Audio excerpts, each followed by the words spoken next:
Okay, I think we can get started. So welcome everybody to Rodial Institute webinar series.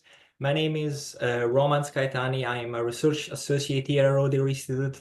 I've been working here for two and a half years at this point, and I work mostly with vegetable crop production system. Today, I have the opportunity to present you this presentation, Many Little Hammers and Multitactical approach to managing weeds in your cropping system. At the end of it, you are going to learn how to set up your integrated weed management plan and what are the strategies that you can put in practice on your fields to successfully manage weeds on your farm. Before we actually get started, some housekeeping things. So the webinar will last about 50 minutes.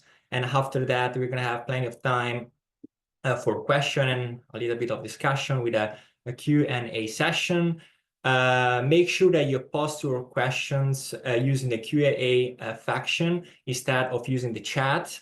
And if you run into any technical issues, please contact Justin Berkeley at justin.berkeley@rodialinstitute.org or at 610-683-1442.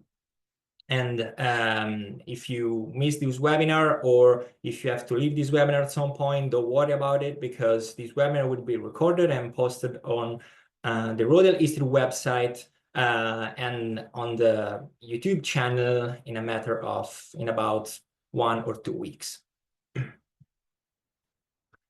So yeah, let's get started. So I'd like to start with this question. So why a webinar about weed management?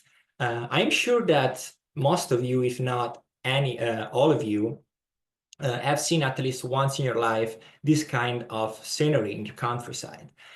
Weeds represent the main threat for agriculture production and food production. So I'm pretty sure that this situation, even if it's not super common, but I would say it's pretty common out there in the agro system. Weeds represent the most important threat if we talk about biotic stresses with animal pests and pathogens being less important. They can produce a potential loss of 34%, as this centenary review crop losses to pest states. And if we take a closer look to two of the most grown, actually the two most grown crops in the United States, corn and soybeans, we see that the potential yield loss could reach up to 50% of corn and 52% for soybeans. So again, weeds represent the major threat for agriculture production. In the last 60 years, there has been a radical shift in weed management. Until right after the Second World War, the weed management was based on manual labor and agronomic strategies like crop rotation, for example, or just tillage, for example. But then this management shifted to a chemical-based one. Right now, farmers basically rely on herbicides application. And so this big change has certainly brought some benefits, but also several challenges. So let's try to go through all of these benefits and the challenges. Of course, one of the benefits worthwhile to mention is the increasing of agriculture production. As you can see on the graph on your left, the agriculture output in terms of US dollars value more than tripled in the last 50-60 years. And also the actual production in the world in terms of tons of commodity produced in the world in the last 20 years increased by 54%. And along this increase, also the pesticide usage has been increasing globally in the last 30, 40 years. And along with that, herbicides as well. And this is happening in the world, but also in the United States. And it seems like that this trend is not going to stop soon, but actually, if you look at the graph on your left, the pesticide usage in the world, it seems that it's going to keep increasing more and more. With that, we've been having some issues, okay, especially some safety issues, especially in those areas where all of the TPs and there's not much knowledge about the toxicity and the dangers of pesticide. And I found this nice, interesting study where they calculated the amount of and estimated that the amount of people that get poisoned and intoxicated by pesticides every year, and this number is really, really high. It's around 400 million of people that who get poisoned or intoxicated by pesticide exposure. So this is a huge issue which it needs to be addressed. And with that, we also have another important issue, probably the most well-known, which is, the environmental issue, because, even if there has been some improvements in terms of the quality and effectiveness of the applications of, herbicides and pesticide applications, but even with that, no matter your sprayers, how good it's going to be, no matter how your nozzles, how advanced they're going to be, but there's always going to be some kind of spreading, some kind of pollutions and some kind of drifts that is going to go off target, okay? And this is pretty, is a very important topic. And I reported here a study carried out in Italy in one of the most productive areas for apple production, and it's pretty concerning how the scientists found that some important levels of pesticides very far away from the actual application spots, and even are very, very high altitudes. So which means that the herbicides, they can move pretty easily around the environment, and not all of them they degrade as fast as we believe, or as fast as we would like to. Another issue that is very, very important, it's a management issue, which is called herbicide resistance. Herbicide resistance occurs when a specific type of weed, as weed species, is able to develop a particular resistance to a specific herbicide, a specific active ingredient, and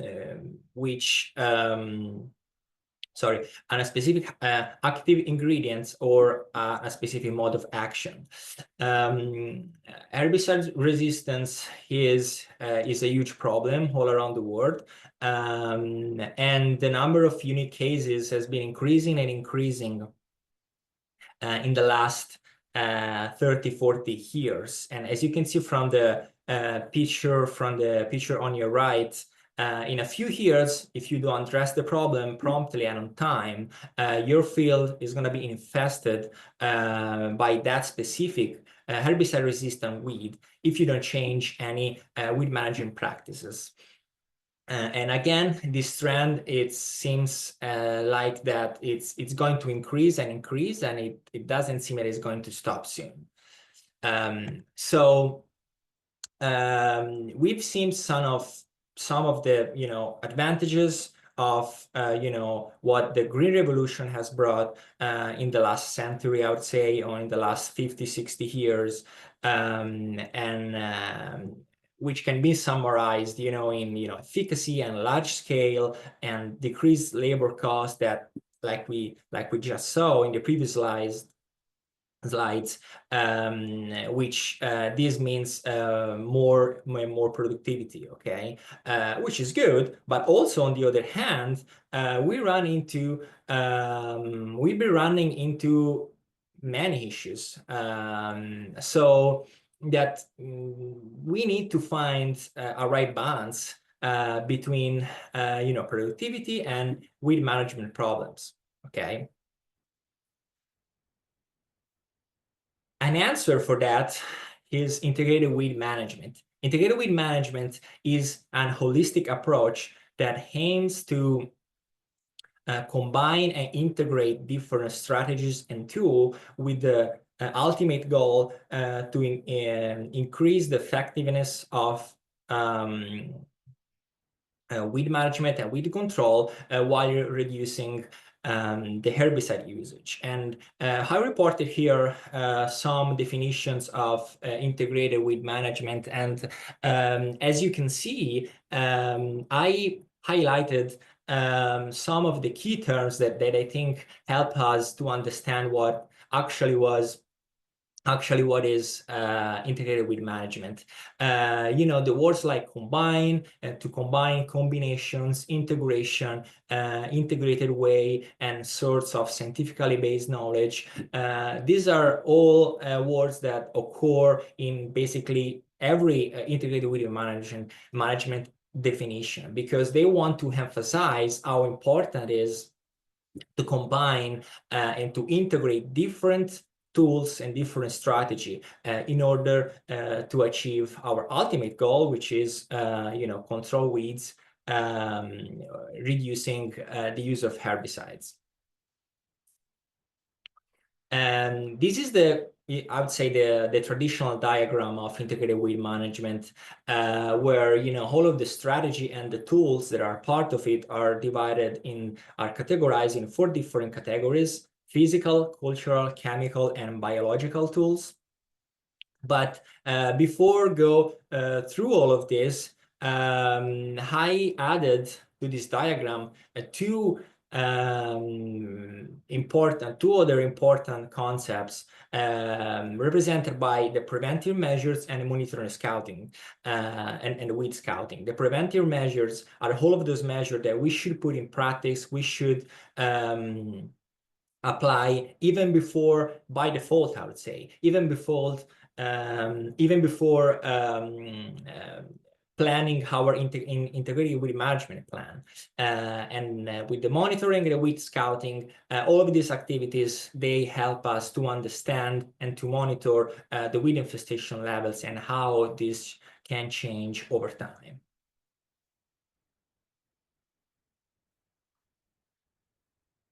So let's take a look to the preventive measures.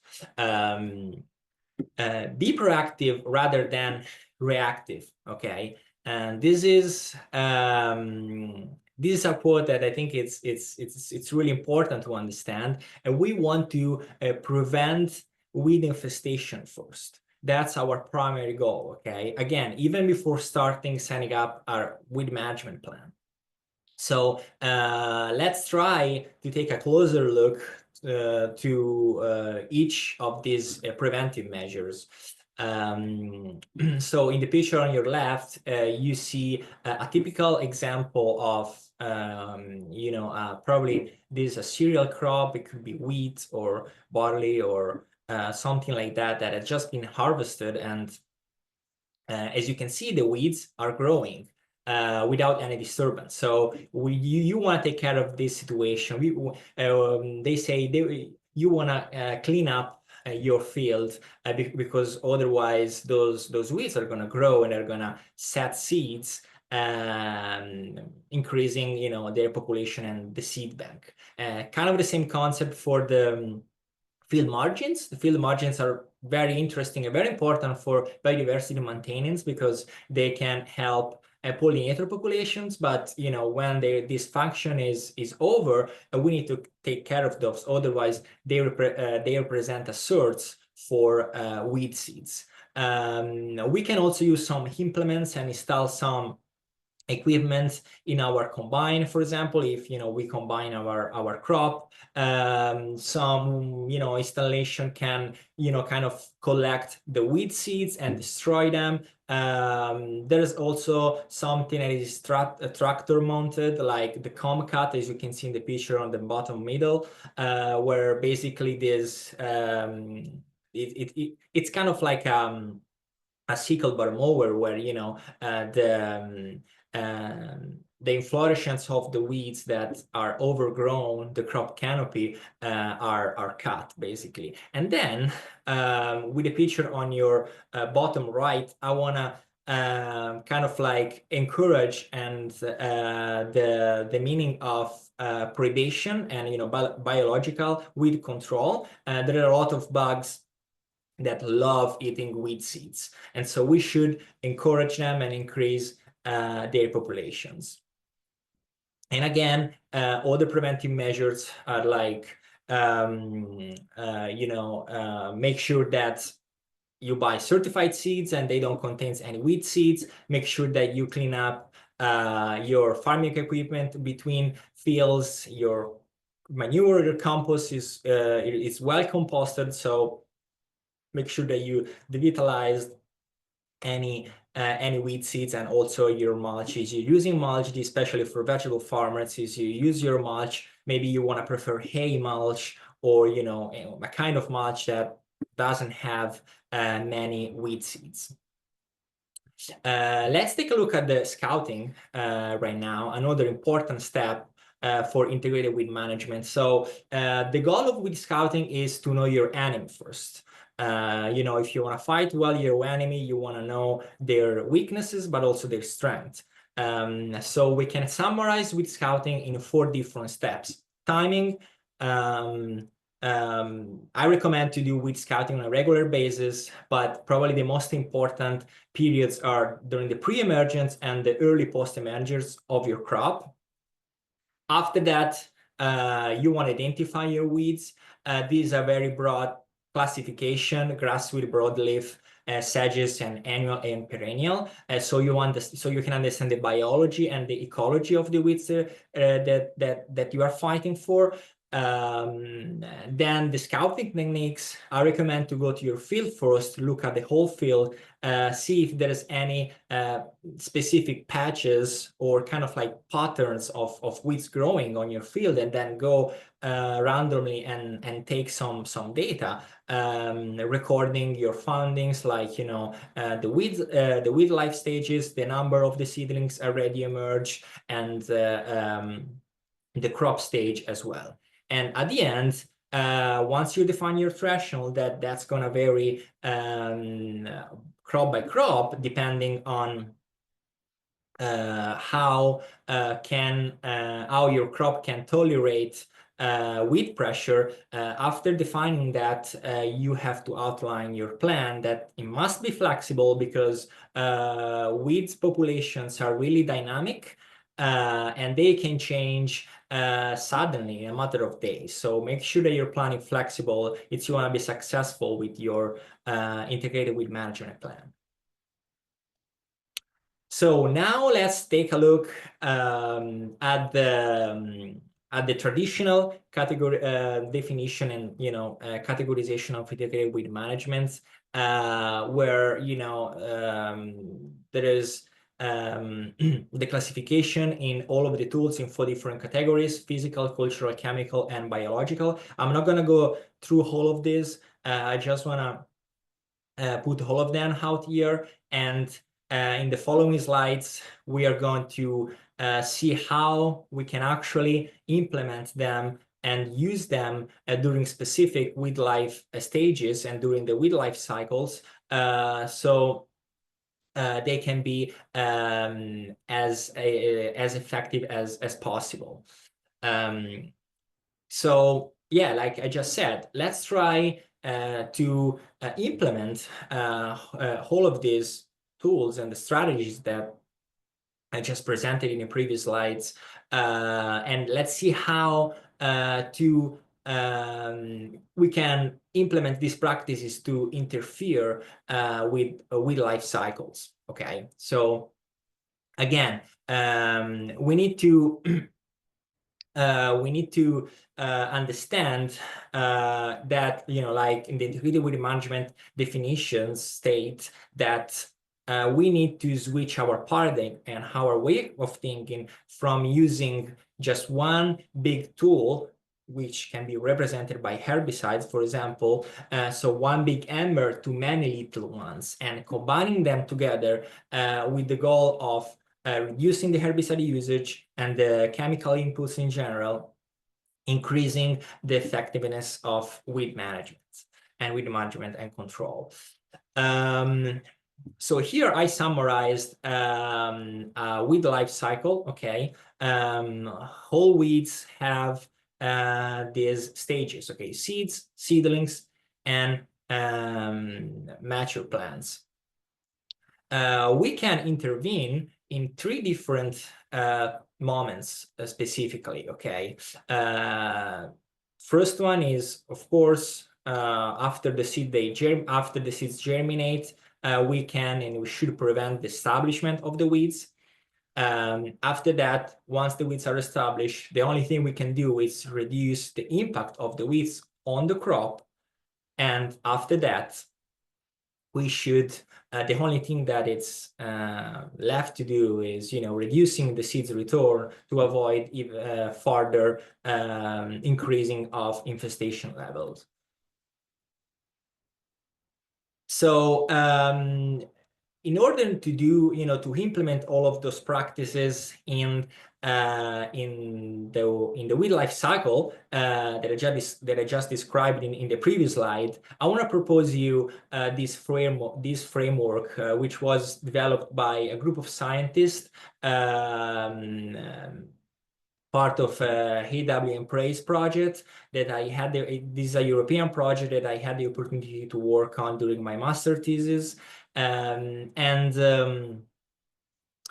So with this framework, we have these 5 different pillars: diverse cropping system, cultivar and establishment, field soil management, targeted control, and monitoring and evaluation. And for each pillars, we have a list of tactics. Okay, each of these tactics affect weed life cycles in different stages, at least in one of the weed growth stage. Okay, I put a color code here. As you can see, the tactics highlighted in blue, they prevent the establishment of weeds.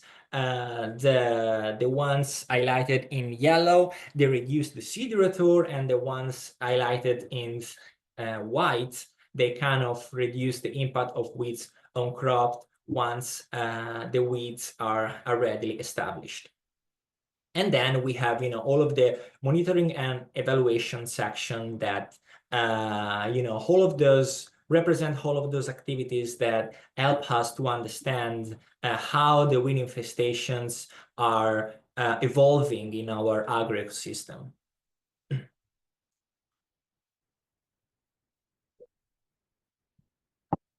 I also want to share with you the website of the AW and Praise project. That framework that I just described in the previous slide, it is posted on the website in an interactive way. So you can interact with it, choosing your crop, your type of crop, or your type of weeds, and then the system is gonna give you as a high output all of the tactics that are available for that kind of situation, and you can click in one of them. For example, let's say we click on cover crop, and a fact sheet about cover crops is going to pop up, and so you can learn how cover crops can be integrated in a system to improve your weed management. And you can learn it, you can understand how it works better, and with all of the efficacy, the applicability, if this tactic is suitable for your farm or not. And also it's really interesting because there's also a kind of like a economic consideration with a cost evaluation section. Okay, so now let's try to practice some integrated weed management together. As you can see from, this is a pretty funny picture. As you can see from the picture, sometimes the passage from theory to practice is, it's hard. Okay, we all know that, sometimes the theory is beautiful, is fascinating, a lot of principle, a lot of concept, but then, especially in farming, I would say, the variable when you put in practice all of those beautiful things, are many. We have to deal with many variables. So let's try to practice this together. And I reported here 2 examples. So we will try to to develop an integrated weed management plan for one of the most common and problematic weed of the Northeast, the Mid-Atlantic region, which is common ragweed. And then we're going to do the same with a perennial weed, Canada thistle. And then lastly, we'll also analyze a real case study, which is the management of blackgrass in the UK. Okay, so common ragweed. Common ragweed is a annual spring-summer weed. It's part of the Asteraceae family. It's a spring-summer weed, so the germination occurs starting from mid-April to the end of May. I would say at least we are located in Pennsylvania, so at least in our region, this is the window when the germination, most of the germination occurs. The seed longevity could be up to 20 years, but usually we have an annual mortality of the seeds in the soil that could vary from 5, 10, 15% with an average of 7, 12%. The emergence depth is not a huge problem with this weed because the seedlings are able to emerge only if the seeds is 1 inch deep.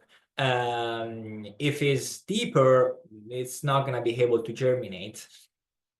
And another important another important thing to consider is the sensitivity to disturbance. Seedlings are really fragile and really sensitive to disturbance, but adult plants, and even if the seedlings are established, they can reroot and regrow easily. So these are very important for many implications for the actual weed management of this weed.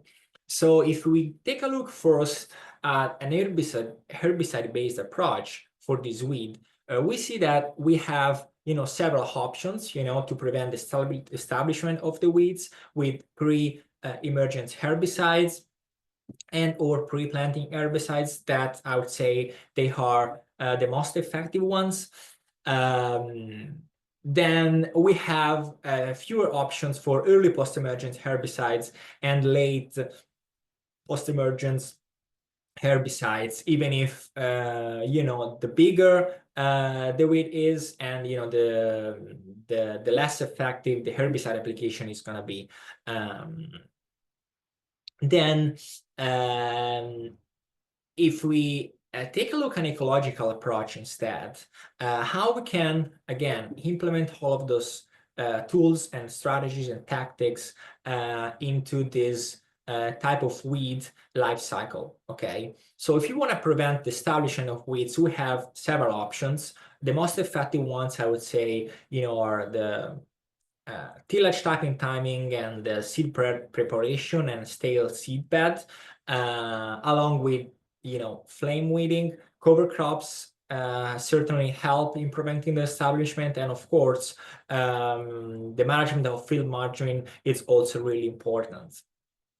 Once the seedlings are established, the most effective tool that we can use is mechanical weeding, but also,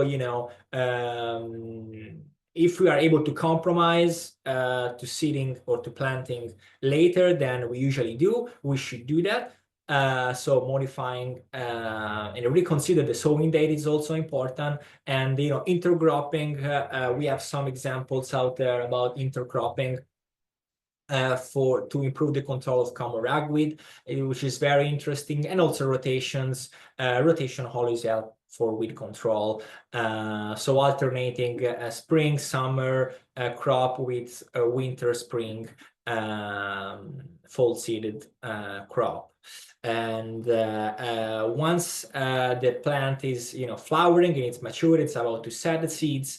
It's very important to try to remove all of the inflorescence and try to remove the plants through mowing, or even like collecting the seeds and try to distract them, or as last resort, hand weeding. Okay, so now let's take a look to the other weed, which is represented by Canada thistle. Canada thistle is still a broadleaf, okay, still part of the Asteraceae family, but it's perennial. So it's able to reproduce itself vegetatively and also by seeds. There's no dormancy for this weed, is able to germinate as long as the temperature are around 75 to 85 degrees for seed germination and also for shooting.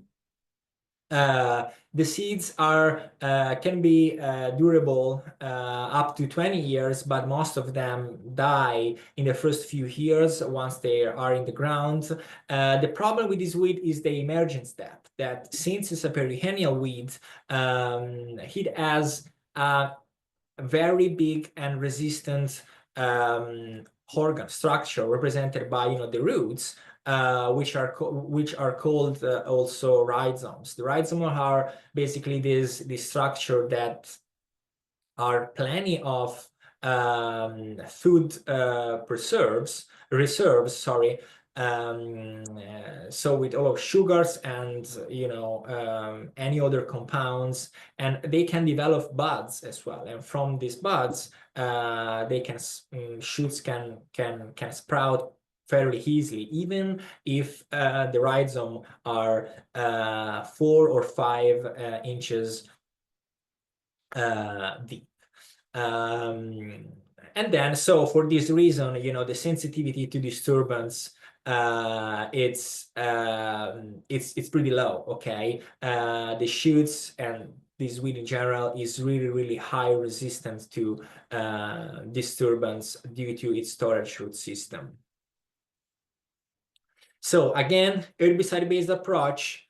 We actually have fewer options than the ragweed because, again, this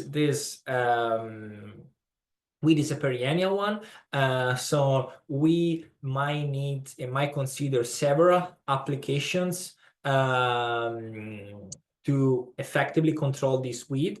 And again, probably the most effective ones are the pre-emerge herbicides only for seedlings control, though the pre-emergence herbicide application are not effective at all in controlling the shoots.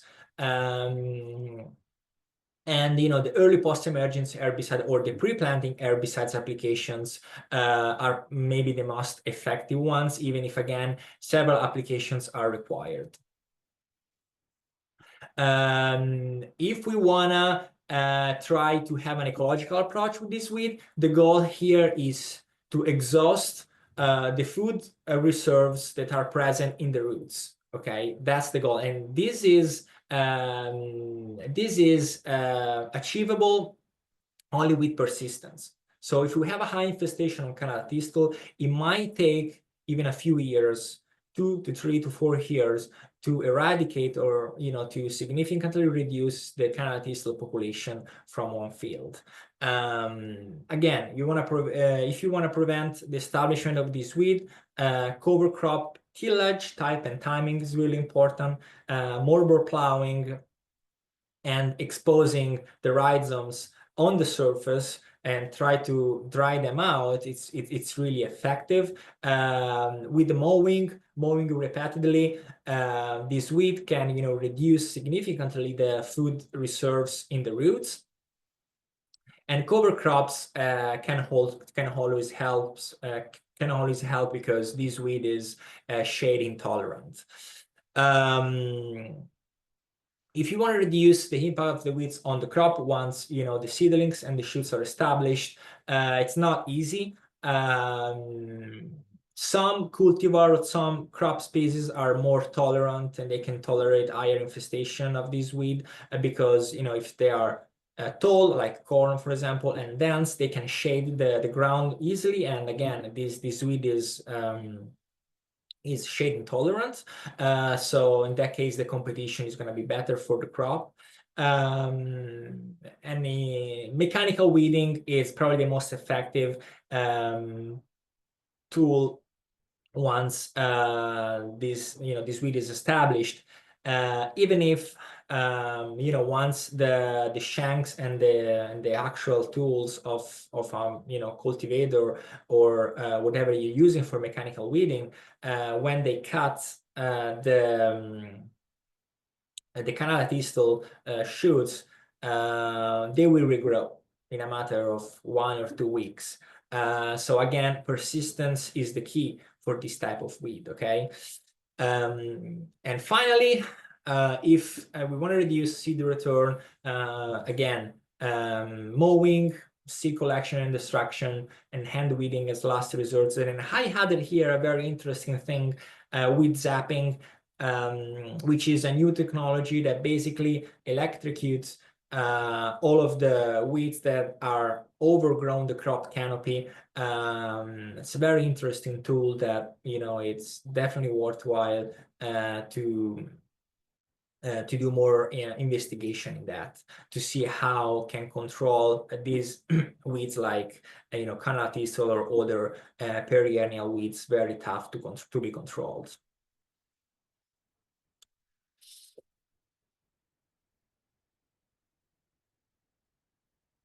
Okay. We are going towards the end of this presentation, and so I want to present this case study. This is a real case study, the management of blackgrass in the UK.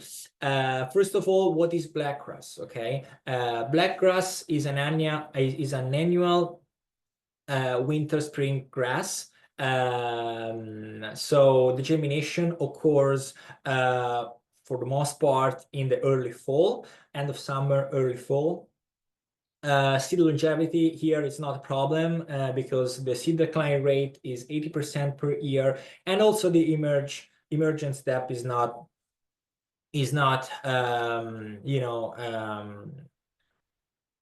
it's not a problem regarding the management of this weed, because the seedlings can emerge only from 1 or 2 inches max. The problem with this weed, and that's why I wanted to report this specific case in this presentation, is that this weed has been developing a very, very high level of resistance to several herbicides. So this resistance is herbicide resistance for blackgrass has been studied thoroughly by many different scientists. But I reported here 2 very interesting studies that they describe very well how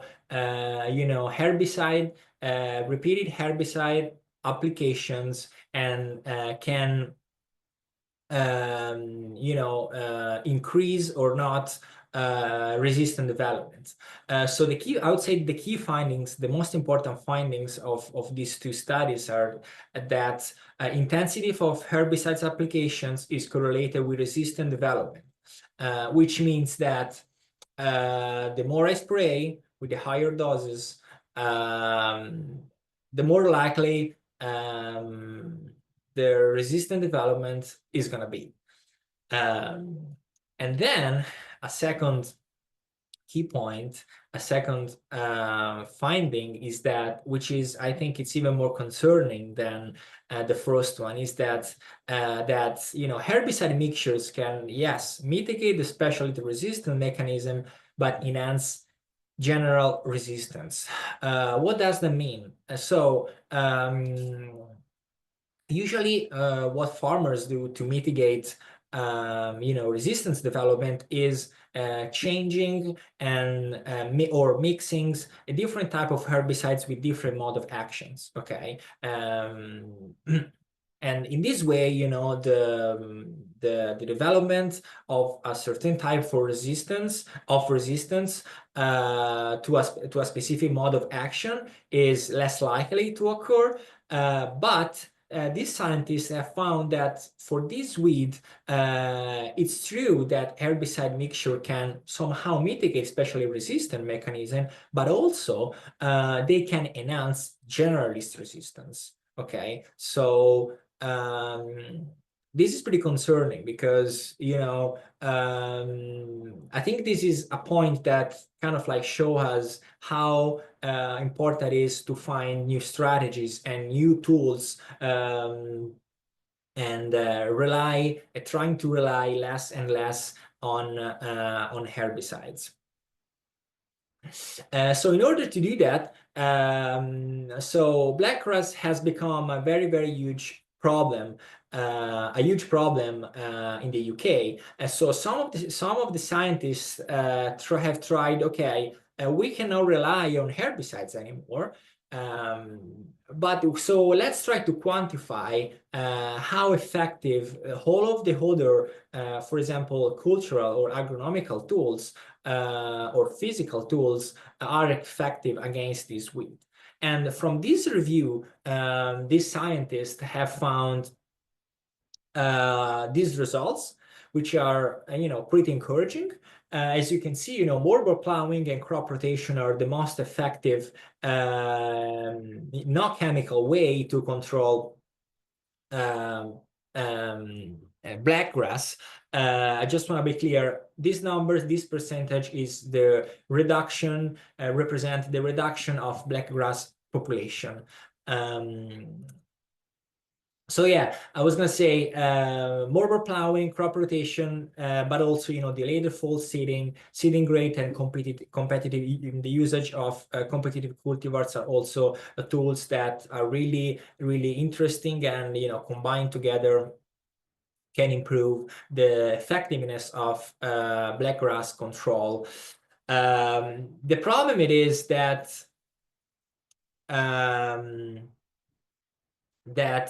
the scientists have found that it's these, all of these tools, all of these tactics, yeah, are effective, but are also really variable. Okay, there's a huge variability on each of them, especially for morbid plowing and delayed fall seeding. This is because this is due to the weather, for example, or the soil moisture, or the availability and the suitability of each of one of these practices for a farmer.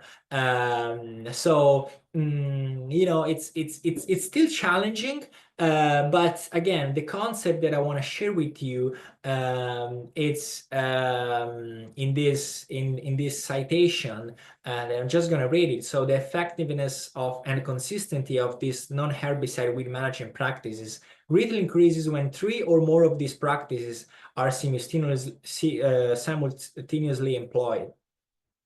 Again, we have to combine at least 3 of these practices if you want to achieve, in this case, a good blackgrass control. Okay, so we can kind of like reduce the negative effects of the variability, just combining all of this practicing together, and we're gonna have a good control of blackgrass. I just want to show you these pictures. So this was the situation in 2014 in one field in the UK, highly infested of blackgrass. And just 4 years later, using those agronomic tools like mower plowing, crop rotation, and the other tactics, this is the result. Okay, so it's possible to have a good weed control, to have a weed management, a good weed management, even without or reducing herbicides applications.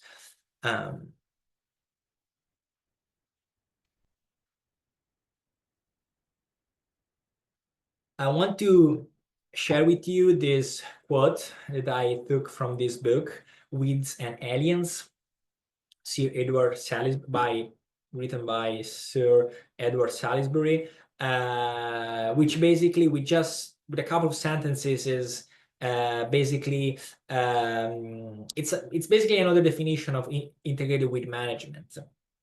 It's represent kind of the sense of integrated weed management. Established agricultural practices are the first line of defense against many evils, weeds, which herbicides should be regarded as a supplement to, not a substitute for good husbandry. Okay. So yeah, it's very interesting how I read in the 1960s, this concept was already there. We just need to apply more, and we should consider, maybe we should consider the herbicides as the other chemical inputs as the last resource possible before applying all of the other agricultural practices as the first line of defense. And yeah, so these are the conclusions. Let's try to see together the key takeaways. The key takeaways of this presentation. I know that we went through a lot of concepts and a lot of different things, but I tried to summarize here the steps that you should follow to set up your integrated weed management strategy. So first of all, identify your weeds and understand which ones are the most problematic. After that, very important, through weed scouting and monitoring, know your enemy. Learning weed biology and ecology is essential. Learning that and knowing that, you're going to be able to understand which weapons to use more effectively. What are your weapons? So analyze what you can use, what is readily available on your farm. Understand which one you can readily use, and also try to use as many embers as possible. Okay, as many tools as possible at the same time, combining them together. Plan your operations around your crop rotation and modify your rotation if needed. Crop rotation always bring, if it's well designed, always bring benefits in terms of weed control. So it's worth it to think about to modify it if needed. And last but not least, monitor over time the presence and the severity of the infestations. Okay, so weed scouting and monitoring is really important to see how weed infestations change and weed population dynamics change over time in your field. And of course, timing. Timing, I would say, is everything in farming, but especially in in organic farming, or in sustainable farming, where we rely less on chemical inputs, and we need to work with nature, and we need to work with the biogeological cycles more. So timing is everything. This is why it's really important to set up your plan, knowing again, identifying your weeds, knowing your enemy, see what's your available, what weapons are available on your farm, and plan the operations on time, so you can act and you can use all of those tools on time. In that way, they're gonna be more effective. So yeah, we got to the end. So thank you again for being with me today. Let's see if there's any questions.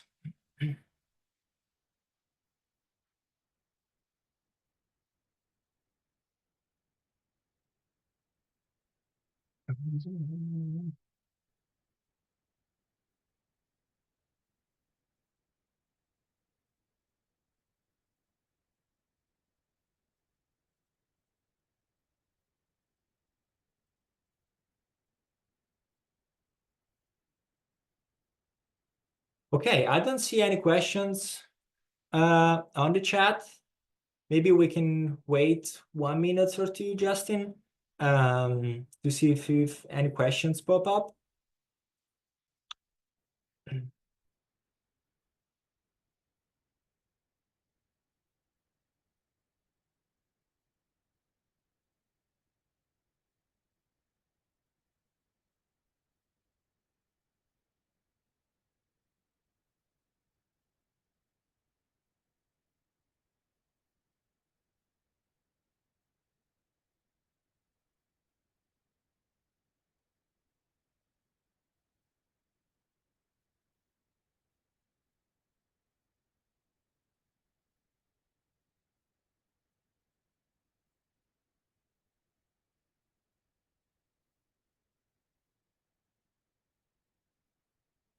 Okay, we have a question by Hibi. Any thoughts on Canada thistle control in perennial pastures? Thank you for this. Thank you. This is a great question. So yeah,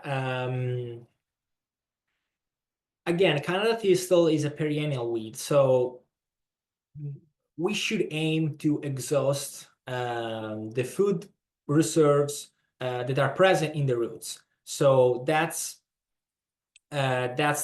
what we should aim at, I'd say on a pasture, try to mow your pasture, of course, in specific moments, in specific way, maybe after grazing.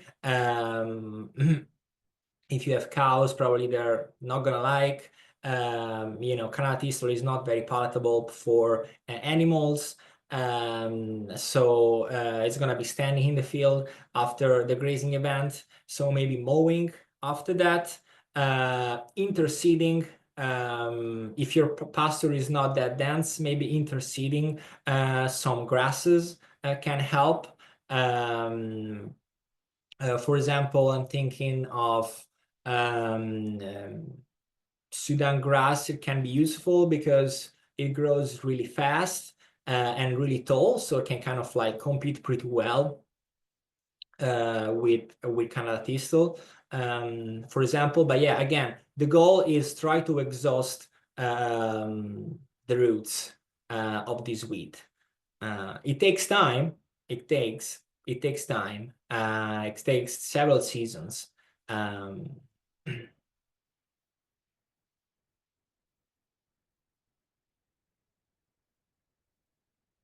yes, yeah. Thank you from Manus. Thank you, Manus, for being here as well. Um,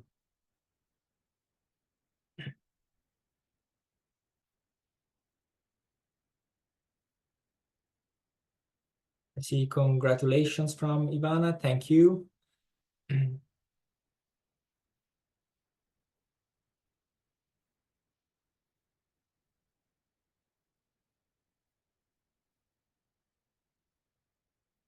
Thank you, Corey.